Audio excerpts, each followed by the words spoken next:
mitigation is working. We were already living paycheck to paycheck. He was too naive or too stupid to be the commanding officer of a ship like this.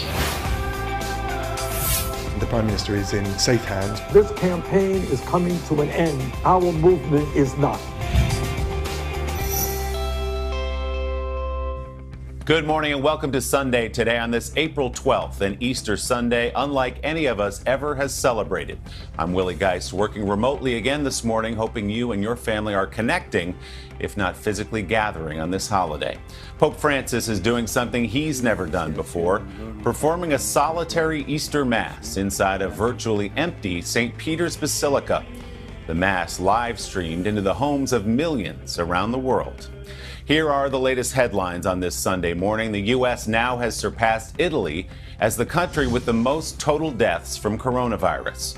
More than 20,000 people have died of COVID-19, and more than 500,000 Americans have contracted the virus. In normally bustling New Delhi, birds sing out in deserted streets.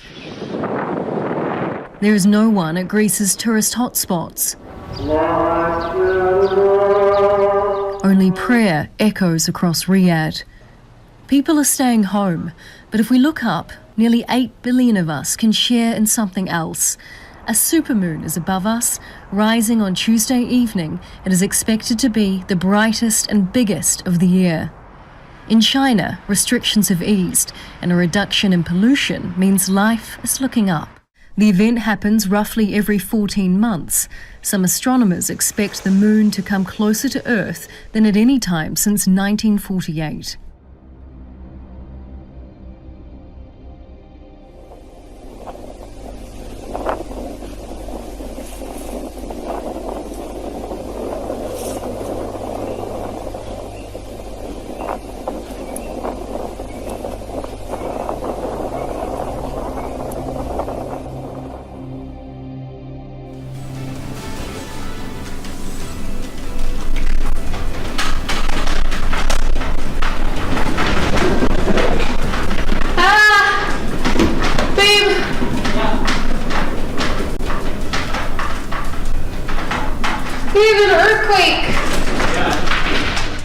Tonight on 6 on Your Side at 10, a rare and powerful earthquake rocks the state from Twin Falls to Moscow and sends Treasure Valley residents scrambling for cover.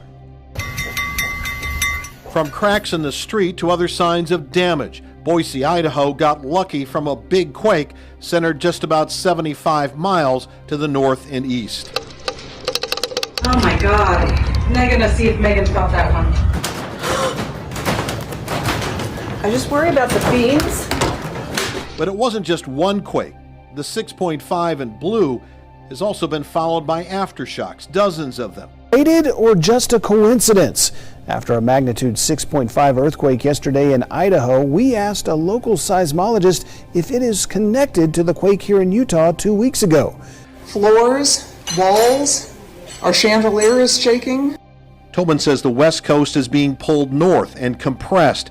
It creates a rotational effect east to that part of Idaho, which instead of being squeezed is actually being stretched and expanded. So far this year, we tragically lost Kobe Bryant. Sports has been canceled. The coronavirus has us isolated inside our own homes, and now an earthquake? Can we just start 2020 over? And I know I'm not the only one who feels this way. Some years are like this and some years are calm, and you never know. This is Mecca after the Saudi authorities imposed a full lockdown. Islam's holiest site is always packed with pilgrims throughout the year. But these are extraordinary times. These farmers in eastern Kenya's Kitui County are running out of time. They were invaded by millions of desert locusts that used their farms to breed.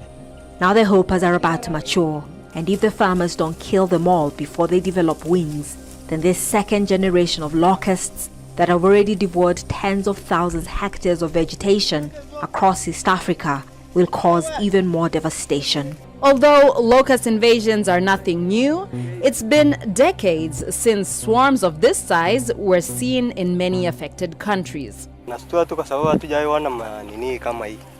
na tena ukiingia kwa miti kama hii anamaliza nyasi mpaka hata unastuka kitu kiendelea kwenda mbele atamaliza nyasi zaidi. The swarms in Kenya will be moving north. In the region, countries such as Ethiopia, Somalia, South Sudan, Eritrea and Djibouti will be hit hard as the locusts head toward the Arabian Peninsula. Some farmers are concerned that with the onset of coronavirus, many governments will divert resources meant to deal with the locusts. A locust swarm can cover hundreds of square kilometers. It's not uncommon for a swarm to be as big as the size of a major city. And 1 square kilometer can contain at least 40 million locust adults. What's more, in just a single day, these hungry insects can eat the same amount of food that 35,000 human beings would be capable of. The current desert locust outbreak took the countries in the Horn of Africa by surprise. Somalia hasn't seen this amount of locusts in the last 25 years. For Kenya, it's the worst outbreak in 70 years. The scale of the locust invasion has overwhelmed these countries. We start with breaking news. A 5.3 magnitude earthquake just hit an area that's just north of Yosemite. Right now, there are no reports of any injuries or damage. Again, a 5.3 magnitude earthquake this morning in Central California. We'll continue to follow this story throughout the morning. A 5.3 magnitude earthquake hit near the California-Nevada border this morning at 7:36. Developments, tornadoes striking the south tonight as millions are already sheltering at home. Let's get right to Victor Oquendo in Jackson, Mississippi.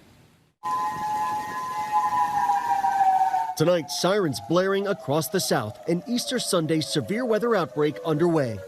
In Monroe, Louisiana, a tornado emergency. This neighborhood hit hard, terrified families surveying the damage. This is cold, man. Look, man. Monroe's mayor saying between 200 to 300 homes were damaged. The regional airport taking a direct hit, planes tossed like toys. The National Weather Service and meteorologists across the region warning families to take cover and have a plan. Find a small windowless room, wrap up in blankets and pillows, put on a helmet to protect yourself from debris, and stay in that tornado safe place until we can give you the all clear. Thousands losing power. Could this come at a worst possible time? I can't think of a worst possible time. Here in Mississippi, the coronavirus pandemic forcing families to take extra precautions when seeking shelter. And we're asking people to wear a mask into those shelters. If you don't have a mask, anything, you can wear a handkerchief, a bandana. North of here, inmates helping distribute sandbags amid flash flooding. Overnight, dozens of severe weather reports, including baseball-sized hail. There is still a line of storms headed across the south with the potential for even more tornadoes in the overnight hours. Now, with so many people already indoors following those coronavirus guidelines, officials want to make sure that you have tornado alerts ready to go on your phone because you might not hear those sirens blaring outside. Tom? Victor Oquendo in the path of the storm tonight. Victor, you and your team stay safe. Let's get right to ABC senior meteorologist Rob Marciano tracking those storms. Rob? Hey, Tom, this tornado outbreak just ongoing now. Let's get right to it. We have several watches that are posted, including a PDS watch outlined in red. That is very dangerous. We've already had not one, not two, but three damaging large tornadoes on the ground in Louisiana, Mississippi. Those will progress to the east. We'll have flooding rains to the north, snow on the backside of this, and a tornado threat tomorrow morning from North Florida all the way up through the mid-Atlantic, and then strong winds wrapping around that cyclone for the northeast from Detroit to Boston, winds 60 to 70 miles an hour. Those temporary tented cities here in New York will be a dangerous spot tomorrow.